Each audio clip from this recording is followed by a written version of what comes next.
were not where they got the original information from. All right, let me see where I was at.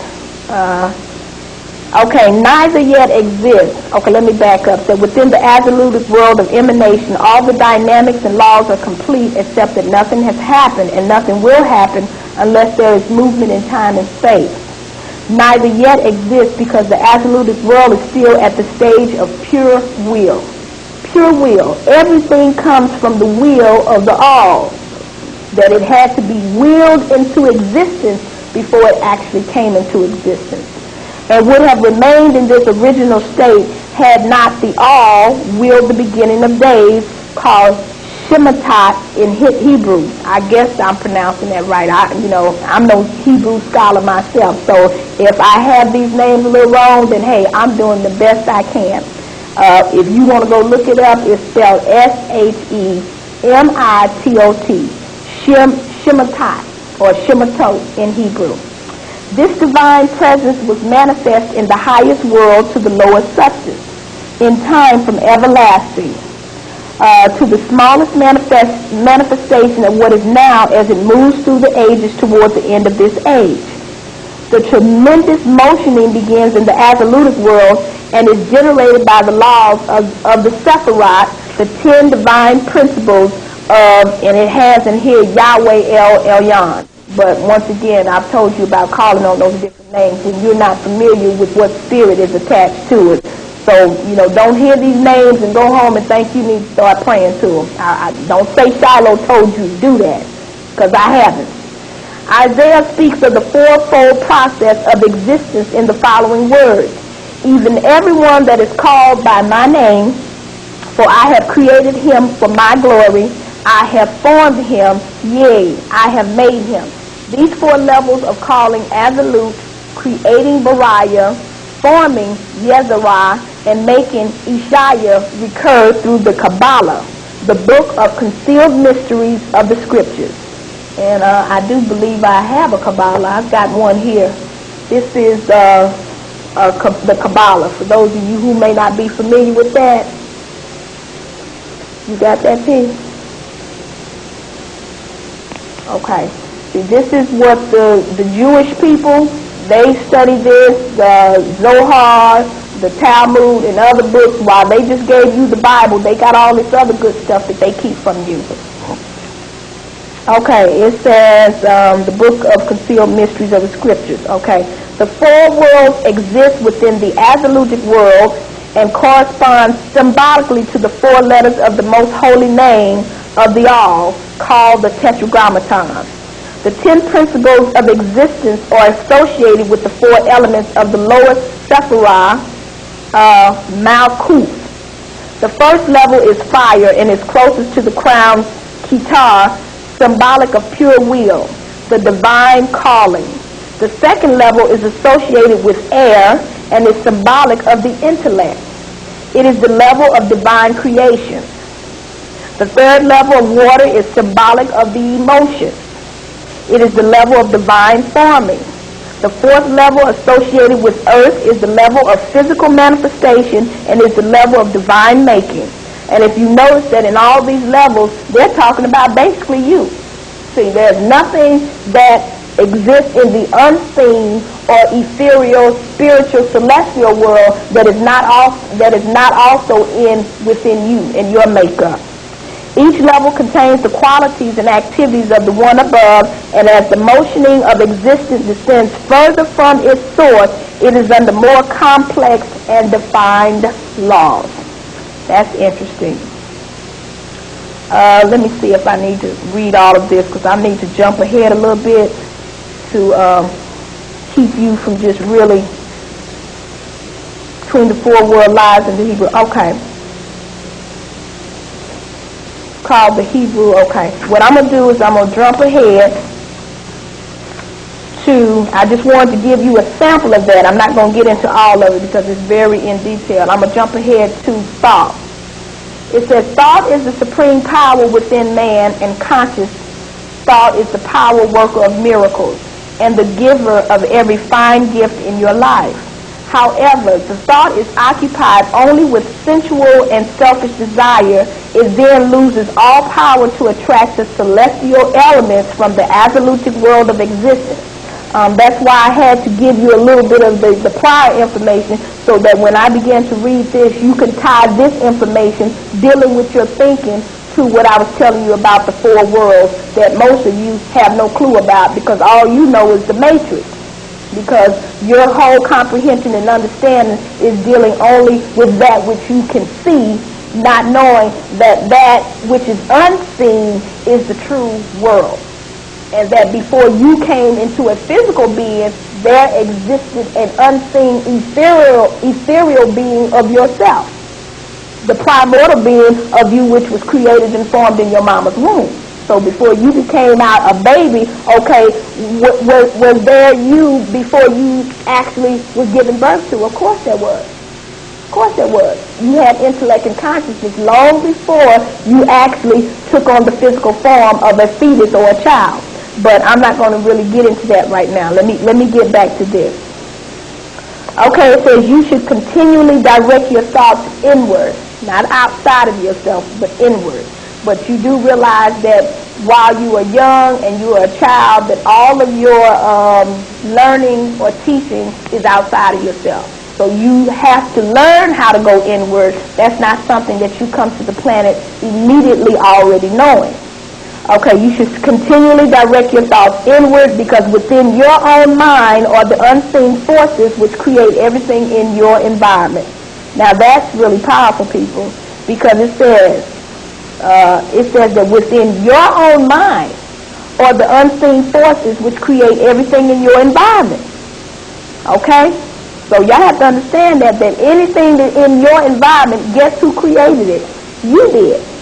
But see, if you're unconscious of your power and your ability to shape and create your environment, you can either create heaven or hell unconsciously and not even know it. So you have to realize that our ancestors knew this information, and they made a conscious decision to create what? Heaven, paradise, Eden. That's what they chose to create. And so that's why you have the great monuments like the pyramids and the Sphinx and stuff, because they were conscious of this information, and they knew that with your own mind, you could either create something negative or you could create something positive. It was all done through your own thinking. All doors are magically opened or tragically shut in the face of your thoughts. Now that's really deep. It says all doors are magically opened or tragically shut in the face of your thoughts. Whether you rejoice at the achievement of your heartfelt desire in life or look to the past in sorrow and unfulfilled dreams. I wonder how many of y'all walking around in sorrow and have unfulfilled dreams, and you think somebody else did it. You think somebody other than you actually is responsible for your unfulfilled dreams and your sorrows, when really this is all a creation of your own thinking. Is a result of your thinking. In the expression of your thoughts, you should learn how to handle language just as expertly as a sculptor shapes his clay or an artist spreads his color upon the canvas, because your words carry within them your destiny. Wow. Now that is deep. It says because your words carry within them your destiny. That's why whoever controls your language certainly will control your destiny. And it was so important that our mother tongue be stripped from us and we be given a foreign tongue or another tongue, because the whole purpose was to strip us or to rob us of our destiny. And you people need to see that that's very key, that your enslavement was directly tied to the stripping you of your identity along with your tongue or your language. That's very key. So don't think that these things happen, that someone did not sit down and plan this out and scheme this out and think this out. They knew exactly what they were doing. You know, so you people who walk around today and talking about, I'm so happy that I speak English and English is the only language that I know, then you shouldn't be real happy about that. Because English language is really a bastard language, and they took English, they stole from other languages, and they mixed English all up and stole definitions and gave it to you, and you think you got something wonderful. But it's a very deceitful language. you know. And it was a language created with the whole purpose and intent on deception and manipulation. So it says, just as precise language has the ability to move people in purposeful directions, sloppy language can misdirect people. See, your language can actually misdirect people, can misdirect you, and the definitions that you apply to words. I'm going to give you an example because I was speaking to someone very recently, and we were talking about, the young man was telling me about his relationship with this man that he was told was his father, but come to find out he was just a sperm donor. Because the man had no relationship with him. He did not want to acknowledge him when he was born. He didn't even, you know, he had no love for the mother, so he therefore threw the child away. But see, his whole life he was talking about, that's your daddy, that's your daddy. And so I had to tell him, I said, well, that man was not really your daddy. I said, so whoever gave you that definition, they lied to you. I said, because a daddy, I mean, every child knows what a real daddy is. You see your daddy every day. You know, a man that does not want to see you, interact with you, is not there with you, and is not setting an example for you along with your mother cannot be your daddy. And just because he sends in child support, don't make him your daddy. So somebody gave this young man the improper definition of what a daddy was, and he grew up thinking that he had a daddy, but he couldn't understand why this daddy wanted absolutely nothing to do with him. And so he's scarred to this day. He's a grown man, but yet this experience has scarred him. Okay, the main problem is that whoever told him this man was his daddy, they created confusion in his mind about this person's role. This man was just basically a sperm donor. There's a difference between a sperm donor and a daddy. There's a difference between a female and a female that knows how to be a mother. Some of you have females that gave birth to you. She didn't have a clue how to be a mother, but someone told you that's your mother. Okay, they lied to you, because every female don't know how to be a mother. So the fact that she has the ability to give birth does not make her a mother. But if someone's constantly telling you, that's your mother, when you know growing up, she was never really a mother to you, okay, now you're confused, aren't you? So that's how you know that definitions and words and the definitions we apply to them are very critical. Because if they are misapplied and incorrectly defined, guess who comes out confused and messed up because of it? You people have to be clear on this, because we messed up today because of this. So you have to really get this clear.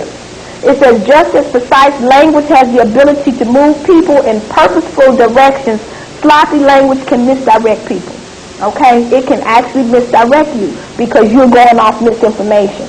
You must begin to use language that creates a sufficiently powerful rather than an unproductive and weak state for you. Precise language is decisive, careful, exact, well-defined, truthful. That is so key, truthful, and leads one to results that are productive. Okay? That's what precise language should do. Now, if you are getting the opposite of that, then you're not having precise language. In contrast, inaccurate, sloppy language is hasty, it is careless, it is incautious, it is loose, and results in effects that are enervating and non-productive. See, just the story that I gave you about this young man and how his life was ruined because someone told him this male who got his mama pregnant was his daddy, when he knew that his whole entire life he lived and grew up without a relationship with this man. So this man could not have been his daddy, could he? Of course not. But he was constantly told that by adults, by his mama, by his grandmother, and by other people. And now he wants to know, okay, why was I told that this man was my daddy when he never displayed himself as a father to me? Why was I told this? You see what I'm saying? So this is the damage that can be done when you misappropriate and misdefine and use words that are not accurate. Okay, non-productive. It says, so I've given you what precise language is, and then I've also given you the contrast